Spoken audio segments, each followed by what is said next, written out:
Hello, everyone. Welcome to the World Hydrogen North America 2025 in Houston, Texas. It's brought to you by the hydrogen leaders and now S&P Global Commodity Insights. Welcome. My name is Amy Gasca, and I am Senior Director of S&P. Today, we have a great leader, Meg Gentle, with HIF Global, and she is going to be talking to us about her plans and her company. So tell me a little bit more about the projects that you guys are working on, specifically in Latin America and in here in North America. Yes, at HIF Global, we make e-fuels. E-fuels are really advanced hydrocarbons that we can use in existing infrastructure, same way we use hydrocarbons today. And we make these advanced fuels from hydrogen. So we're creating a ready market for these hydrogen projects. Today we're producing hydrogen and methanol and gasoline in southern Chile. And we have projects to take everything that we've been learning in Chile and construct things at very large scale in Texas, Uruguay, Brazil, and Australia. And so how do we make these fuels? First, we start with hydrogen from water, and we attach those hydrogen molecules to recycled carbon dioxide that we bring to the facility.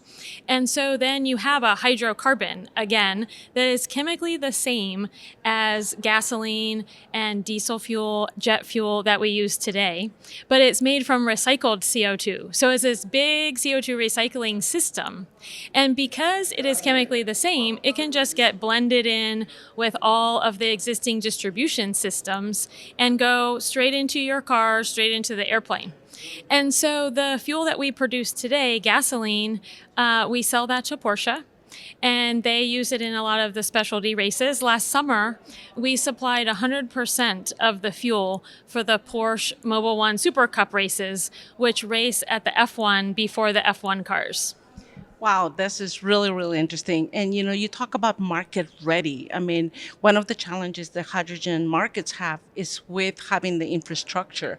But you are bringing a solution that is already market ready and ready to go. So tell us a little bit more about that. And what are your plans to expand and do the scaling level that we need in here in North America? Yes, you're exactly right about market ready. And this is a great solution for the challenges to bring hydrogen to the market, is that we produce hydrogen at the plant, and then we essentially convert that hydrogen immediately into these ready fuels.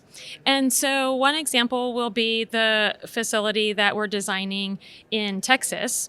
It's about an hour and a half south of Houston in Matagorda County.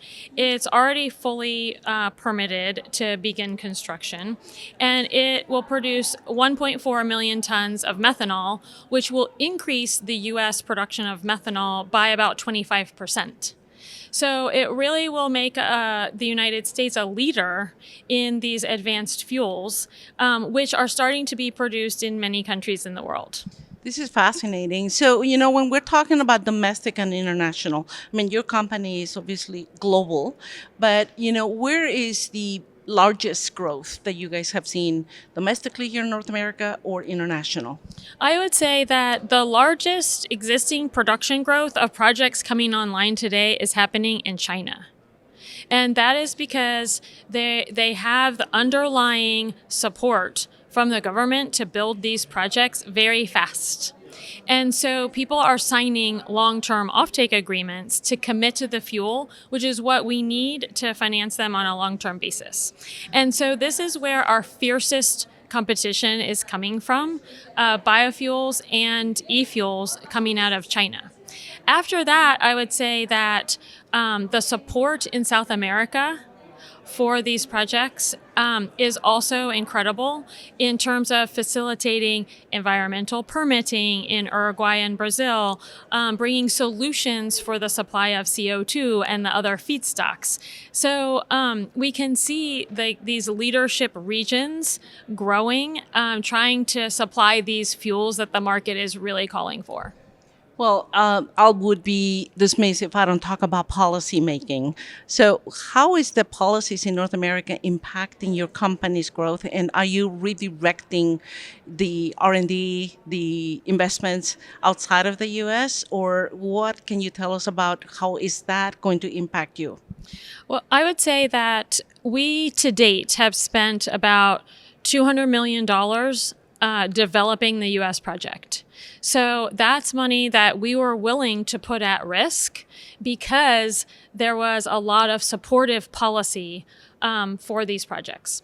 While the Chinese were starting to beat us on escalation of projects, we were doing a lot in this country by the research and development companies and the universities to bring down the cost of production of hydrogen. So all that's been happening over the last since COVID, a lot of inflation in costs, a lot of competition on advanced fuels from China. We have been counterbalancing that in the universities to bring down the cost of manufacturing electrolyzers. And this is a huge, huge success that is ready to be deployed. And we can't lose the base that we gave that industry and waste the investment that has been made. So I'm sure that everybody who's here today at World Hydrogen North America is urging policymakers in this country to continue to support hydrogen.